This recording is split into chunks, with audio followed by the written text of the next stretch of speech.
अब 2 तोला गंधक आंवला सार ले आएं, उसे पीस कर उस पारे वाले बर्तन में रख दें। और एक छोटी सी हमारे चैनल अमलियात हिकमत और साइंस पर तमाम दोस्तों को वेलकम। हमारे एक भाई ने सवाल पूछा है कि ये आग में उड़ जाएगा, पारा नमक से इतना कायम नहीं होगा, कोई पारा कायम करने की दूसरी तरकीब बताओ।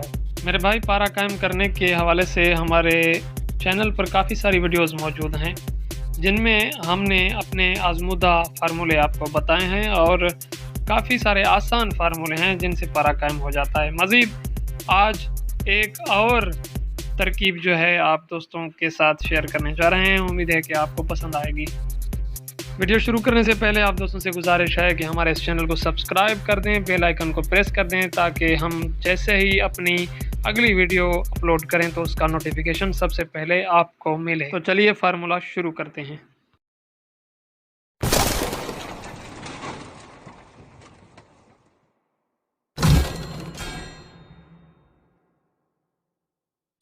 सबसे पहले 2 तोले पारा मरकरी लें, उसको किसी प्याले या स्टील के बर्तन में रख दें।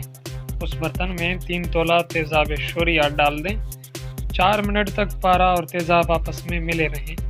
याद रहे कि 4 मिनट से ज़्यादा उनको न रखें। उससे क्या होगा कि पारा साफ़ हो जाएगा, उसके अंदर जो कचरा होगा तेज़ाब उसको खा जाएगा। 4 मिनट के बाद उसी बर्तन में पानी डाल दें। 4 मिनट के बाद पानी को आहिस्ता आहिस्ता से खारिज कर दें। जब तेज़ाब और पानी बाहर निकल जाएं, दोबारा उस पारे में साफ़ पानी डाल दें। अब उसको अच्छे तरीके से धोएं। आप देखेंगे कि पारा बिल्कुल गाढ़ा हो जाएगा, जैसे मावा बन जाता है। अब ये पारा लेकर किसी दूसरे स्टील के बर्तन में रख दें। अब 2 तोला गंधक आंवला सार ले आएं, उसे पीस कर उस पारे वाले बर्तन में रख दें। और एक छोटी सी कढ़ाई में रेत डालकर ये बर्तन उस रेत के ऊपर रख दें। नीचे आग जला दें।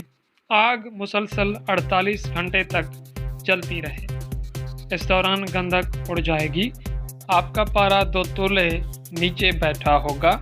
अब ये पारा कायम शुदा है, जो कि आग पर नहीं उड़ेगा और बिल्कुल बावजन रहेगा। आप इसे अपने किसी भी फार्मूले में इस्तेमाल कर सकते हैं। उम्मीद है कि आज की वीडियो आपके लिए बहुत ही मुफीद साबित हुई होगी। इस वीडियो से मुतल्लिक अगर आपका कोई सवाल है तो आप कमेंट्स में पूछ सकते हैं। हम आपकी मुकम्मल रहनुमाई की कोशिश करेंगे। मिलते हैं अगली कीमती वीडियो में।